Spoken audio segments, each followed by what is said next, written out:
In this video, I'll show you how to manage your Telegram conversations directly from the tawk.to inbox. When a customer messages your Telegram bot, the conversation automatically appears under the Telegram channel tab in your inbox. Each connected bot has its own dedicated tab, identified by the unique inbox name you chose during setup. You can easily switch between Telegram and your other channels, like live chat, tickets, or WhatsApp using the inbox panel on the left side of the dashboard. It is important to remember that Telegram is a customer-initiated channel. This means customers must message your bot first before the conversation appears, and you cannot start a new outbound conversation from the dashboard.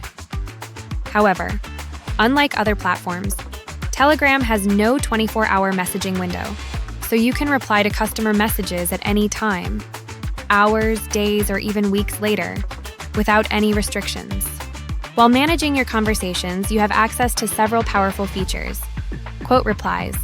Click the arrow icon next to any message to quote it and reply directly. Reactions. Click the emoji icon to add a reaction. Telegram supports a specific set of emojis, and if you choose an unsupported one, tawk.to will suggest a supported alternative. Real-time edits. If a customer edits a message on Telegram, you will see the update in your dashboard in real time. Rich media support. You can send and receive images up to 10 megabytes, videos and audio up to 50 megabytes, and documents, voice messages, and zip files up to 2 gigabytes.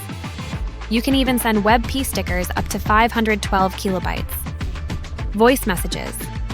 Click the microphone icon to record and send a voice message directly from the dashboard. Shortcuts and whispers. Use shortcuts for quick pre-written responses, or whisper messages to leave internal notes visible only to your team. To stay organized, conversations can be sorted into folders like inbox, spam, or trash. You can also use the sort and filter options to find conversations by status, priority, assignee, or tags. A few things to keep in mind. If a customer blocks your bot, the conversation will become read-only. Additionally, Telegram does not support typing indicators, so you won't see when a customer is currently composing a message. For more assistance, visit the tawk.to Academy or book a call with a customer support team member.